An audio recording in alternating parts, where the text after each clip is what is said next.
If you are interested in AI, you need to know what is data engineering, data science, and then AI. Cybersecurity, data science, data analytics, machine learning, and AI. What are those top courses that you suggest to a prospective students that he or she should consider? See, AI is nothing without data science, and data science is nothing without data engineering. Many students also worry about the job opportunities, particularly the international abroad students, right? So how does the Western Sydney University help students land jobs? Like data scientists now, it's headhunted. Imagine you're speaking to a bright but undecisive student. They're interested in AI and ML, but unsure about whether to study abroad or at the Western Sydney University. You have 30 seconds to convince them. You won't go wrong with any one of these courses because our courses. Hello everyone, welcome to IOS YouTube channel.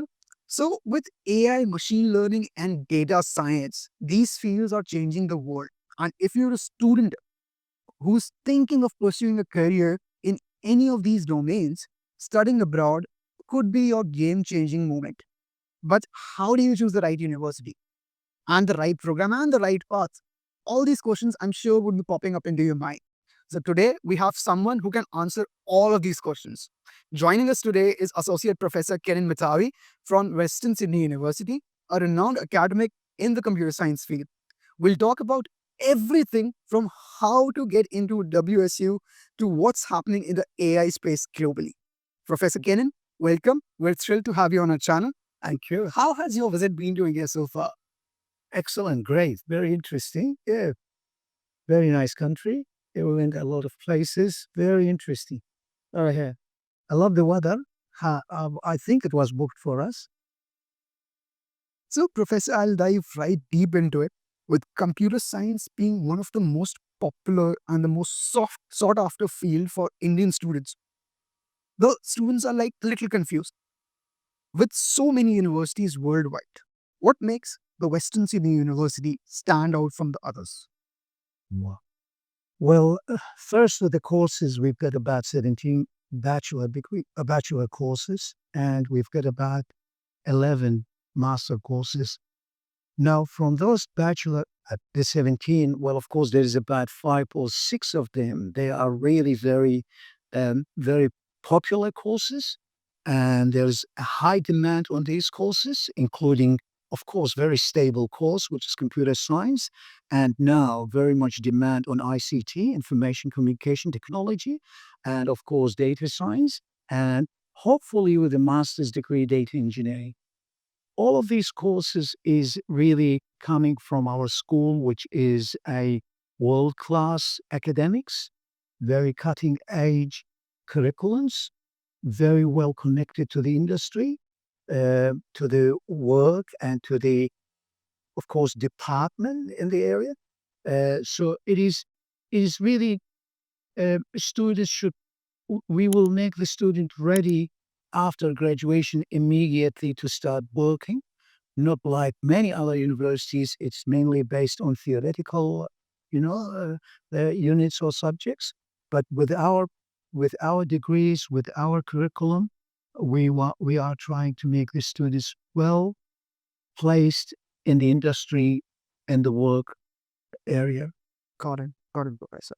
So my next question to you is like with so many fields to choose from that computer science offers, like cybersecurity, data science, data analytics, machine learning, and AI, what are those top courses that you suggest to a prospective students that he or she should consider? Look, it depends on what is your skills and what you like to do first. And the second thing is, well, you won't go wrong with any one of these courses because our courses is really it's job proof, and it has a lot of demand, and it wouldn't be there if there is no continuous demand on it. Yeah. So I would say, as a data scientist, I would say data science is an excellent opportunity if you really like things in things that's connected to AI, things that's connected, of course, to data engineering. So data science, it's a course you should look at, and of course, a lot of IT courses like ICT. If you look at the demand, for example, for ICT, now we've got almost 1 million people working in ICT, graduate from ICT working for only, Australian population, small population. Imagine in 2030, it's expected to be 1.5 million need. Yeah, so there is about 10 to 15% increase in job demand. For data science, there is at least 15% increase in the coming 10 years. Okay. And it's a demanding, but if you look at our website and if you look at our degrees, most of our degrees are very well, designed. And I would say it depends what you want to do, but I would recommend data science, ICT, computer science, and many other degrees. That is the hot top three. Yeah, makes sense. So with Western Sydney University, it is known for its industry collaborations. I'm curious how the students benefit from this partnership that the university has. Do they get hands-on experience? Like I'll ask you particularly about data science and AI ML uh, spectrum. Do they get hands-on experience on the real-world problems? Yep, that's an excellent question. See, what we all our bachelor degree in our school are ACS accredited, okay, Australian Computer Society. So Computing Society. So that's when it's accredited, it means there's a lot of good benefits for the students when he graduate. First, it's a benefit you are part of that society. Second, it will give you a good standard. Third, there is, for example, there is a capstone within the program. Yeah. That capstone subjects, it really makes you connected to the industry we are connected to and we communicate and we have partnership with. And when we have this partnership and we recommend that, and to finish that capstone within 1 or 2 years, you will have group and individual experience in how you handle the job or the work after you graduate. And those industries in Great Western area where our campuses are, there is many, and it's the biggest area that has industries, small businesses, small and medium businesses. So we are very well connected to them, and we situate our students, and we really recommend our students to be connected. And most of our students through capstone or through their interest, they find all these, as I said, departments or industries they can work with through their capstone subjects or through their projects, and they find themselves suitable before even they graduate for that particular area or field. And it's quite interesting to know about. And Professor, there's so much buzz about AI and ML right now, and students are literally excited but also overwhelmed. If you're a student looking at these fields, what are the most critical skills to focus on? Um, I just want to explain something before we go to the AI. See, AI is nothing without data science, and data science is nothing without data engineering. If we have no data, we can't do any analysis. There's no data science. So I really need the students to know and understand that not AI is doing everything. There's backbone of AI. Like for example, for data science, the backbone is statistics, because statistics is the drive for this science or for this degree. So if you're thinking about AI and what's going to happen in the future, of course, technology is changing the world. And when the world is changing and technology is changing the world, it's changing it via two things only: data and IT. And these two things, it's in our school. And if you want to be any one of these, expert in any one of these qualifications, it's going to be through our schools. So when the world is changing and technology is changing the world, our personal life will change. If you want to be involved in that changing, then you have to think about data engineering degree, data science degree, and AI degree, which is very well connected. And the other thing is, if you look at our program, it's very easy transition or change while you're doing these degrees, because you are from the same school and you do almost core, major, and electives, which is 888 with our programs. You can change anytime and you can be well equipped with whatever is your skills and whatever you like. So it is something unique. If you are interested in AI, you need to know what is data engineering, data science, and then AI, which is whatever level it's you're thinking and you are thinking. we can prepare you for these things. We can prepare you an excellent AI. We can prepare you an excellent data scientist. We can prepare you as excellent data engineering through or via our programs. And our programs knows how to handle and what the industry needs and what the world needs. Sure, Professor. Sure. So AI is advancing rapidly, like we just mentioned, but there's also fear that automation might take away jobs. This is the common question I might ask. So what's your take on it? How should students position themselves to stay relevant to the fast changing landscape? Look, it's changing, but hopefully it's not changing rapidly because it's going to be a big gap between things. It will affect the jobs, and many jobs are really thinking wise. Many jobs are really changing in many industries, but it will go slow. But maybe in some areas, no, it will go very aggressively. But the world is changing, and technology is there to stay. Technology is there to advance.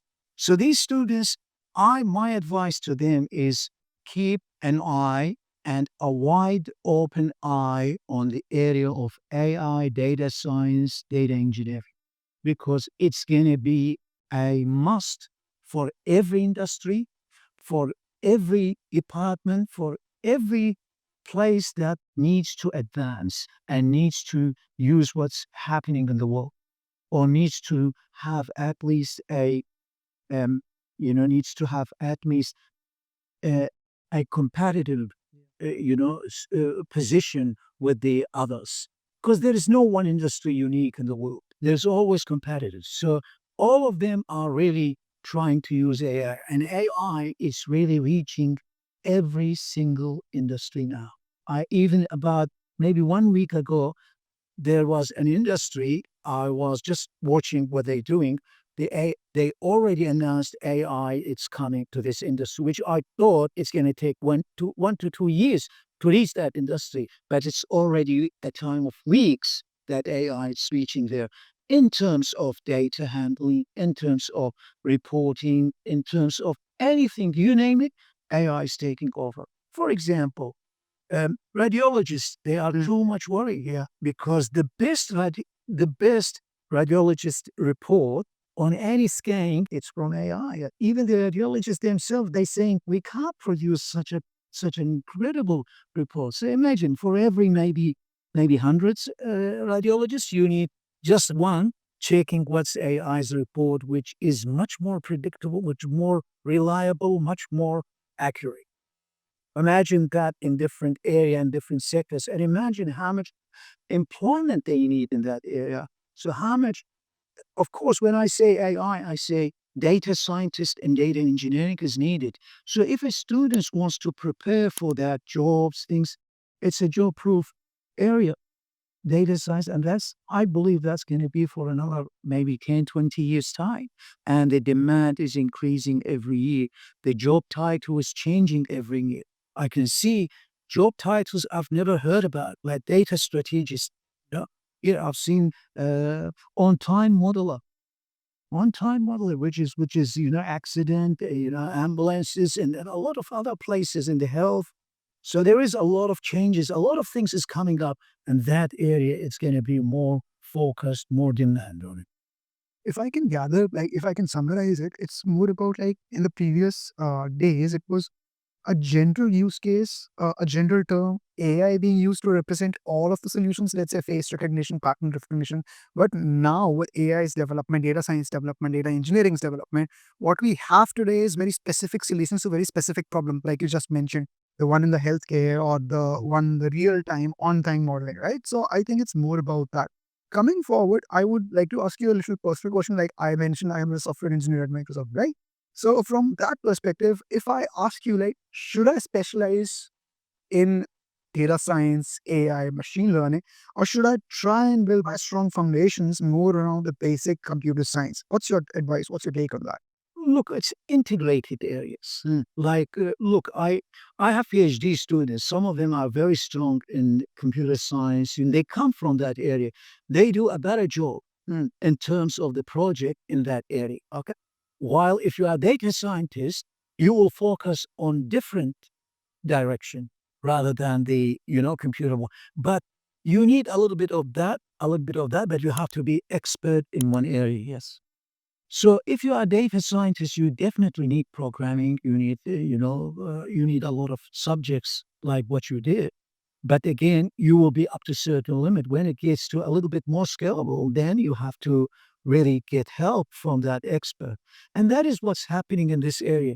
That is why there's an overlap between data engineering, data science, and IT, right? There's a lot of overlap, and there's a lot of development in software, in how we do things, with the special data science. But the job of data scientist, it's really very much connected to the IT, to the computer science, and very much connected to the data engineering as well.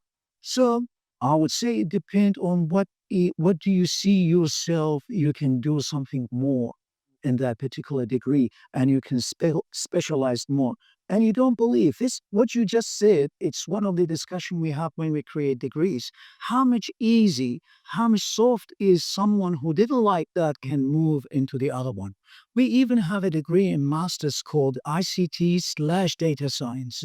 It's only half a year or 1 year extra, and you will become expert in both. Oh, yeah, there is one master's, and we're trying to do that with a bachelor, you know, blending all these things into it. So you know what's happening here, but to a certain extent, and you know who to ask and what help you get. But with the masters, no, we're trying to make you, you can handle everything within that. So if you really like to be data scientist in ICT, and very good in computer science, like via ICT, you do this course, which is half a year more, but there is a lot of demand on that, and you will fill both jobs. So we have that degree. So we ask ourselves as an academics, we think about what you say, and we want to see how the students like what they study and how they can smoothly change that into something else when they are at a certain stage without losing time, without losing, the whole degree like how it used to be the old degrees. If you're not going to continue with that, you forget about everything you did. You go fresh with the other one. Yeah. No, now it's overlap, and you can go to this by losing one or one, two subjects, and you still can continue with the other direction. Got it, bro. So many students also worry about the job opportunities, particularly the international abroad students, right? So how does the Western Sydney University help students land jobs? Particularly, I would like to ask you about the spectrum and the space of AI, data science, and machine learning. We are very well connected with industries. We've got an excellent connection, and we've got a lot of industries in the area where our campuses are. They support us. We've got really long-term, long-term connection with them, and we place the students internship. We put the students into these places, and also we have a very good connection with the academies like Cisco, like AWS, like VMware. We even use some of their modules into our courses. That blending, makes them more supportive to our university, which you will find that very rare with other universities. And that connection makes many of our students work to their companies, make a lot of our students knows these companies before even they graduate. They have a lot of support to us. They have grants. They have, they are exist in our curriculums.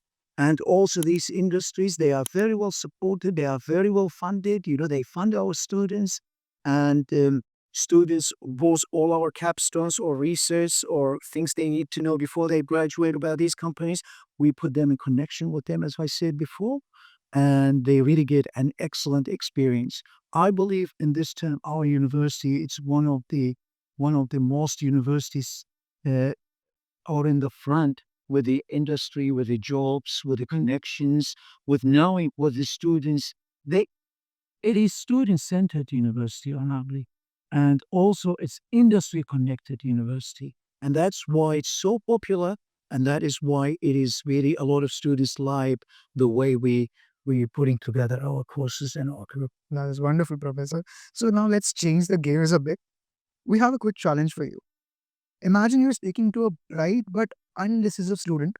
They're interested in AI and ML, but unsure about whether to study abroad or at the Western Sydney University. You have 30 seconds to convince them. Let's go. rapidly demand, excellent percentage demand. It will be, it's a job proof. It's definitely you will be employed even before you graduate. You will find offers. And again, high paid, high paid. The average of good data scientist student, you said bright students, is 150,000 US dollar. That's the average. There is a lot of very well known around the world, and also it's geography proof positions. You can go anywhere work as a data scientist. It's not like any other professions. From one state, you can't work into the other state. So you can go anywhere. And there is a lot of demand from big places. Like data scientists now, it's headhunted. They just need someone smart in data science, and he will earn easy 150 if it's not more than that. So if you're thinking about money, it's the top job. If you're thinking about job availability, it's one of the top job. If you're thinking about what you're gonna study and how you're gonna be really you're gonna be worth it for many places, because you name it, they need data scientists, they need machine learning, they need you name it, and that is now. Imagine in 5 years' time, or imagine by the time you finish your degree, in 3 years' time, there will be at least triple demand on these areas. You know, you really had me at that pitch. That was a fantastic pitch. I think many students watching this would find that helpful as well. So, we are on the closing part of this video, Professor. So, for students who are watching this, who are preparing to apply abroad, what is your one biggest piece of advice to them? To what? To those students who are preparing to apply abroad, they want to study abroad. Well, be be connected, open eye, wide open eye, know what's happening to the technology, choose the right course you want to do. Life is becoming different than what it was 10 years, 5 years ago. Things is changing. What data were available in the last 2 years, it is equivalent to what it was available in 3,000 years. So know what sort of lesson it will give you. It means it's a data-driven world. Yeah. And data-driven world means a data specialist. Yes. And data specialist is nothing but through three things: data engineering, data science, and IT. That is the three things combined makes you really, uh, know what you're doing in the future. Focusing on our school's prospect, of course, I'm not touching any other degrees. And I'm focusing on AI, data science, and data engineering. And Honestly, I was going to ask you about the next question was about like if a student is unsure about where to start but is aspiring to go for an AI and ML course, but I think you answered that already here and gave some bits off. So, Professor, this was just an insightful conversation for me as I'm sure that it would be for everyone who's watching this. Thank you so much for your time and we really appreciate it. you're welcome. You're welcome. Thanks for having me. Thank you. Thank